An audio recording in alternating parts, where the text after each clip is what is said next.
السلام علیکم defence lovers friends, defence updates میں چین اور امریکہ کے وزرائے دفاع میں ملاقات اور اہم بیانات پر تفصیلاً بات کریں گے۔ ترکیہ کا نیا مقامی ٹربو فین انجن، MBDA کا نیا میزائل، چین کی نئی ان مینڈ اسٹیلتھ شپ کے سی ٹرائلز، نارتھ کوریا اور آسٹریلیا سمیت دیگر اہم بین الاقوامی دفاعی خبریں بھی اس ویڈیو میں شامل ہوں گی۔ So let's start.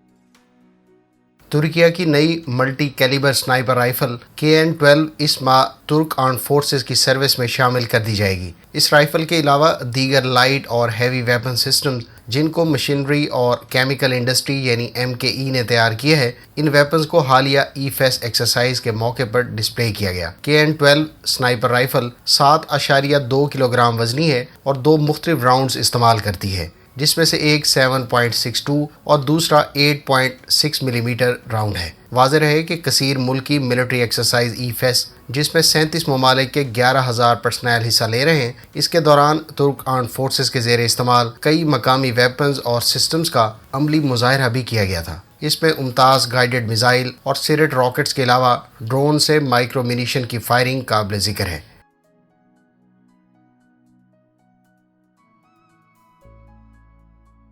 جنوبی کوریا نے شمالی کوریا کی جانب سے اس سال اب تک کیے گئے 30 سے زائد میزائل تجربات کے بارے میں کہا ہے کہ شمالی کوریا نے ان میزائل تجربات پر رواں برس 400 سے لے کر $650 ملین سے زائد رقم خرچ کی، جو تمام شمالی کورین باشندوں کی ویکسینیشن کی سنگل ڈوز کے لیے کافی تھی۔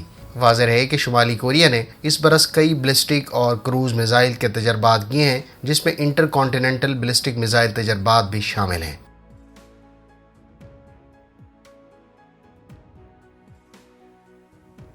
آسٹریلیا کی حکومت اور فرانس کی نیول گروپ کمپنی کئی برسوں پر محیط آبدوزوں سے متعلق بات چیت اور معاہدہ منسوخ ہونے پر ایک دوسرے کے خلاف بیان بازی کے بعد اب ایک سمجھوتے پر متفق ہو گئے ہیں۔ اطلاعات کے مطابق فرینچ کمپنی نیول گروپ کو آسٹریلیا کی طرف سے $830 ملین رقم ادا کی جائے گی۔ اس سے پہلے آسٹریلیا نے طویل بات چیت کے بعد فرینچ کمپنی کے ساتھ آبدوزوں کی خریداری کے حوالے سے اربوں ڈالر مالیت کا معاہدہ طے کیا تھا، تاہم امریکہ اور برطانیہ کی جانب سے آسٹریلیا کے ساتھ نئے اتحاد اور نیوکلیئر پاورڈ سب مرینز فراہم کرنے کے اعلان کے بعد یک طرفہ طور پر معطل کر دیا تھا۔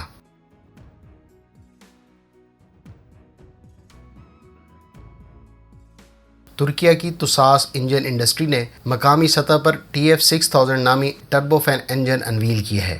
یہ انجن 44 کلو نیوٹن تھرسٹ پرووائڈ کرے گا۔ اس انجن کے مزید ویریئنٹس بھی تیار کیے جائیں گے۔ اس ٹربو فین انجن کے بیس ویریئنٹ سے ترکی کے مقامی ان مینڈ کامبیٹ ایئر کرافٹ کو پاور کیا جائے گا۔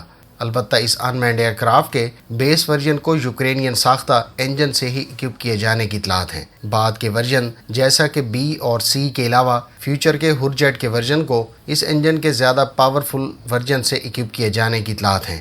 واضح رہے کہ بیکر کمپنی کا پہلا ان مینڈ کامبیٹ ایئر کرافٹ کا پہلا پروٹوٹائپ اس وقت ڈیولپمنٹ کے فیز میں ہے اور اس کی فرسٹ فلائٹ اگلے سال مارچ میں متوقع ہے۔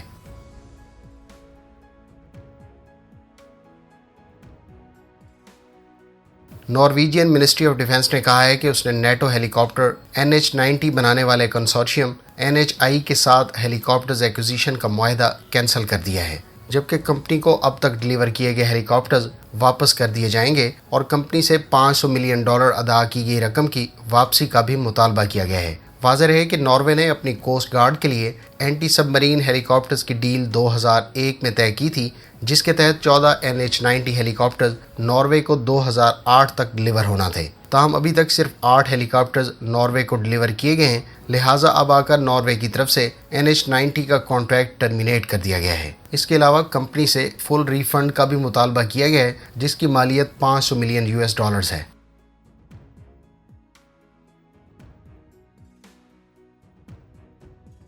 چین کی فرسٹ 200 ٹن کلاس کی ان مینڈ سرفیس ویسل، جو دراصل اسٹیلتھ صلاحیتوں کی حامل ہے، اس پر آٹونومس سی ٹرائلز مکمل کر لیے گئے ہیں۔ اس 40 میٹر لمبی ان مینڈ سرفیس ویسل کی ٹاپ سپیڈ 20 ناٹس اور یہ ورائٹی آف آپریشنز کنڈکٹ کر سکتی ہے۔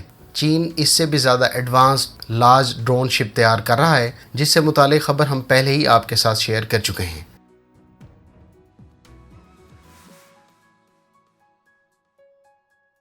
اٹلی، جرمنی، برطانیہ اور فرانس کے کنسورشیم MBDA نے ایکرن نامی 5th generation tactical combat missile متعارف کروایا ہے۔ یہ میزائل موجودہ 3rd اور 4th جنریشن سے بہت ایڈوانسڈ ہے۔ ایکرن MP اور ایکرن LP کے نام سے 2 ورژن انٹروڈیوس کروائے گئے ہیں جن کو ہر طرح کے environment, day and night missions میں استعمال کیا جا سکتا ہے۔ اس میں لاکنگ دا ٹارگٹ بیفور اور لاک آن آفٹر لانچ جیسی صلاحیت موجود ہے۔ یہ میزائل صرف 40 کلو گرام وزنی ہے اور زیادہ سے زیادہ 20 کلومیٹر کی رینج رکھتا ہے۔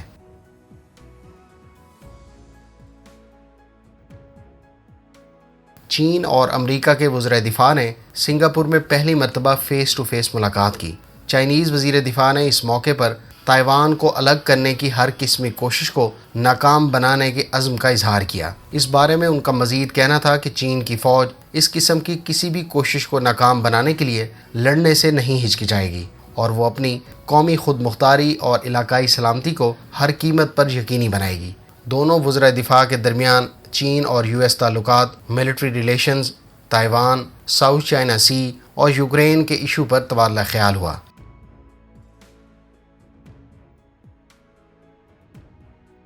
German company Rheinland service نے پاک نیوی کے لیے تیسرا RAS-72 sea eagle maritime patrol aircraft ready کر دیا ہے۔ اس طیارے کو بہت جلد پاک نیوی کو ڈیلیور کیا جائے گا۔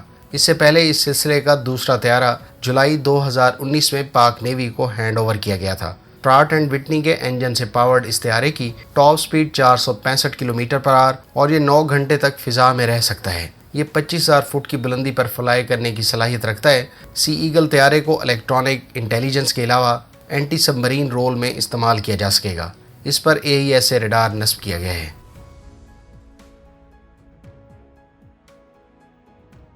امریکی فضائیہ کے KC-46 ایریئر ریفیولر ٹینکر طیارے سے پہلی مرتبہ air force special operation command کے CV-22 آسپرے کو ایئر ریفیول کیا گیا ہے۔ واضح رہے کہ آسپرے کو بوئنگ اور بیل نے مل کر تیار کیا ہے۔ ٹلٹ روٹر اس ایئر کرافٹ میں vertical take off and landing اور short take off and landing جیسی صلاحیت موجود ہے۔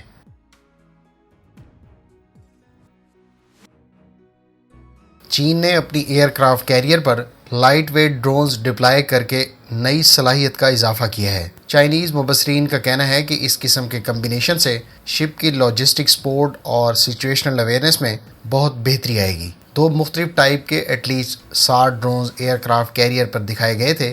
واضح رہے کہ چین کئی طرح کی لینڈ اور sea based unmanned ground vehicles اور سرفیس ویسلز تیار کر رہا ہے، جبکہ ان وہیکلز کو تیزی سے آرمڈ فورسز میں ڈپلائی بھی کیا جا رہا ہے، جس سے اس کی آرمڈ فورسز میں جدید صلاحیتوں کا تیزی سے اضافہ ہو رہا ہے۔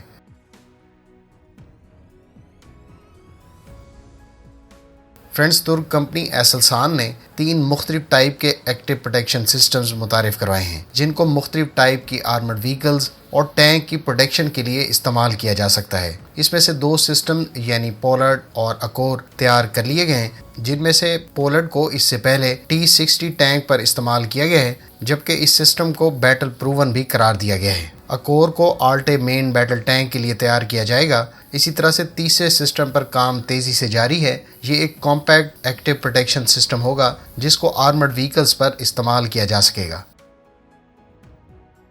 فرینڈز، یہ تھیں آج کی ڈیفنس اپڈیٹس۔ امید ہے اس ویڈیو سے آپ کی معلومات میں اضافہ ہوگا۔ ملتے ہیں نیکسٹ ویڈیو کے ساتھ۔ اپنی دعاؤں میں یاد رکھیے گا۔ اللہ حافظ۔ پاکستان زندہ باد۔